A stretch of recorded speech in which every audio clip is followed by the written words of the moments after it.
Dia kayak kelihatan kesakitan dan melotot ke atap.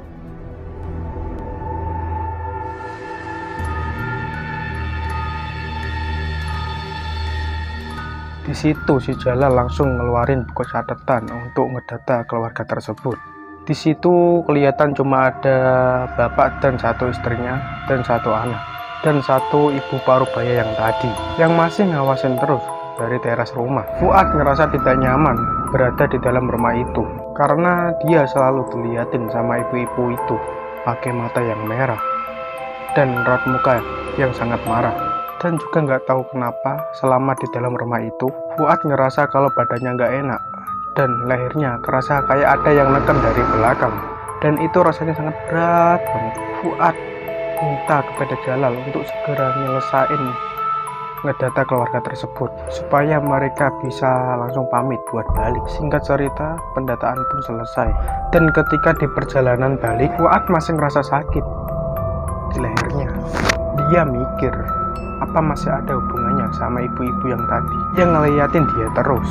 Ketika mereka sudah sampai di rumah, Fuad pun terheran-heran kenapa kok tiba-tiba lehernya sudah tidak sakit lagi, padahal tadi buat nengok ke kanan dan ke kiri itu sakit sekali. Singkat cerita, karena sudah tidak ada kegiatan lain, Fuad dan teman-temannya pun ngobrol-ngobrol sambil ngopi-ngopi sampai jam 12 malam.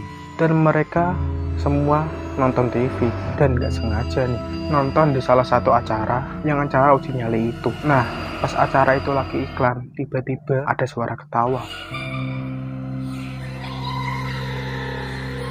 Wah, mereka semua langsung kaget. Lihat-lihatan dong mereka semua. Suara apaan tuh? Perasaan acaranya lagi iklan dan itu suara siapa? Suara cewek itu berasal dari samping rumah. Situasi saat itu menjadi tegang karena tiba-tiba kursi di ruang tamu ada yang ngegeser.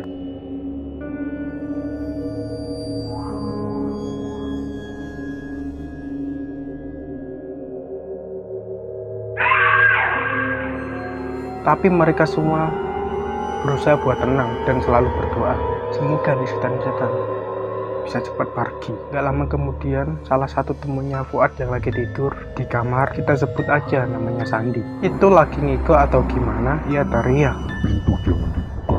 Kalau dibuka, mereka semuanya akan masuk." Makin bingung mereka semua, ini sebenarnya ada apa sih? Kenapa mereka tiba-tiba diganggu sama hal mistis? Fuad di situ mencoba untuk menenangin teman-temannya dan nyuruh teman-temannya untuk segera masuk ke kamar buat tidur. Nah, ketika Fuad berusaha buat tidur, tiba-tiba dari jendela dia ngeliat kalau dari luar rumah udah banyak bayangan hitam, badannya hitam dan berbulu. Semua bayangan itu bergerak menuju ke halaman rumah. Cuman di antara banyaknya makhluk itu ada yang mencuri perhatiannya Fuad, yaitu ada sosok yang berada di paling depan, berbentuk kayak monyet kecil, tapi warnanya itu merah menyala.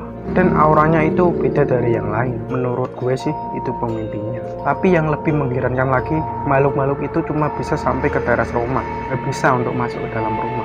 Dan tiba-tiba semua makhluk itu menghilang, nggak tahu kemana. Karena si Fuad mikir kalau kondisi itu sudah aman, akhirnya si Fuad mutusin buat tidur. Tapi sebelum dia tidur, dia magerin nih badannya pakai doa-doa buat ngebentengin dirinya.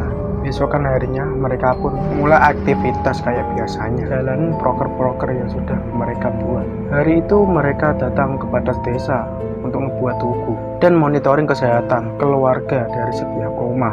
Setelah nyiapin barang-barang kayak air, pasir, dan semen buat bangun tugu, Fuad dan 5 teman cowoknya langsung berangkat ke batas desa naik motor yang dipinjam dari warga.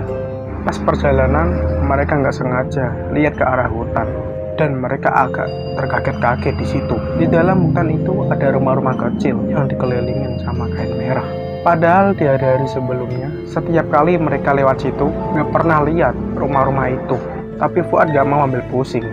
Dia tidak mau terlalu mikirin hal itu. Sesampainya mereka sampai ke batas desa, mereka pun langsung ngebuat tugu yang dibantu warga. Pas pembuatan tugu itu, nggak terjadi apa-apa. Semua berjalan lancar, nggak ada hambatan. Setelah tugu sudah jadi, mereka pun balik ke rumah. Otomatis, mereka bakal ngelewatin jalan yang tadi dong, yang ngelewatin hutan-hutan itu.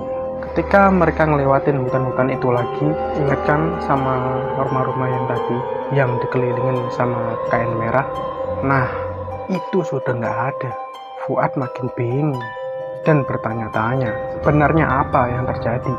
Tapi Fuad mencoba untuk berpikir positif. Mungkin itu cuma halusinasi. Setelah sampai di rumah, salah satu temannya yang ikut Fuad tadi nanya, Melihat rumah-rumah kecil nggak yang ada di dalam hutan tadi? wah, berarti nggak cuma Fuad yang lihat rumah-rumah itu. Fuad ngaku aja, nggak ngomong apa-apa. Temennya terus bilang lagi, Pas pulang tadi, rumah-rumah itu sudah nggak ada. cuman di tempat itu sekarang diisi sama bayangan-bayangan hitam. Sempat agak keheranan tuh Fuad. Dia di situ langsung ngambil kesimpulan. Menurut dia, desa X itu adalah tempat banyaknya ilmu hitam yang diturunin ke keluarganya masing-masing. Maksud ilmu hitam di sini adalah kebanyakan penduduk-penduduk di sana itu dari pagi sampai sore wujudnya itu manusia, tapi pas malam hari mereka bisa dibilang berubah jadi sesuatu yang mengerikan, yang selalu nyari darah dan janin. Fuad bisa ngomong kayak gitu karena dari sekian banyak rumah-rumah yang didatengin, penghuninya rata-rata punya mata merah dan hawanya itu benar-benar gak enak. Wow alam. Gak terasa Fuad sudah 3 minggu di desa itu.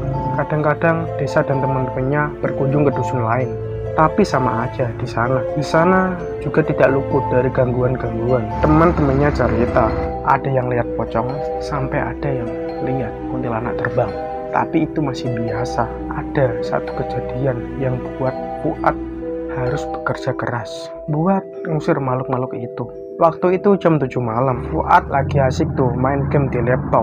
Tiba-tiba temannya datang dan bilang kalau di rumah sebelah ada perempuan umurnya 16 tahun. Dia ngalamin hal-hal yang aneh. Dia ini lagi hamil tua dan mau melahirkan. Fuad gak percaya di situ dan dia terus main game saat itu. Dia bilang, bercanda kali lo. Gak lama kemudian datang lagi salah satu temen ceweknya dengan nada yang agak keras. Dia nyuruh Fuad untuk cepet-cepet datang ke rumah sebelah buat ngobatin perempuan yang hamil tadi. Akhirnya si Fuad langsung percaya dan buru-buru untuk datang ke rumah tersebut. Sesampainya di sana, si Fuad langsung terkaget-kaget karena di rumah itu udah ada 3 makhluk yang lagi mengintai perempuan itu. Apa jangan-jangan makhluk-makhluk itu lagi ngincar janinnya? Fuad langsung berusaha untuk ngobatin perempuan itu. Dia kayak kelihatan kesakitan dan melotot ke atap sambil teriak-teriak. Pada saat itu Fuad benar-benar gak sanggup karena di satu sisi dia harus ngobatin cewek itu, dan di sisi lain makhluk-makhluk yang tadi masih ada di rumah itu mulai nyerang secara bersamaan. Akhirnya setelah susah payah si Fuad bisa menetralisir keadaan, tapi gangguan tak berhenti sampai di situ. Ketika si cewek mau dibawa ke rumah sakit menggunakan mobil, dari salah satu warga yang berada di situ, Fuad melihat kalau makhluk-makhluk itu masih ngikutin dari belakang mobil.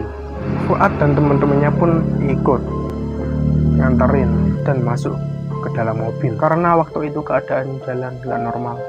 Butuh waktu 2 jam untuk nyampe ke kota. Singkat cerita, mereka semua sudah sampai ke rumah sakit dan perempuan itu langsung dibawa ke ruang operasi buat dioperasi sesar. Setelah itu si Fuad dan teman-temannya pun langsung pamit untuk pulang.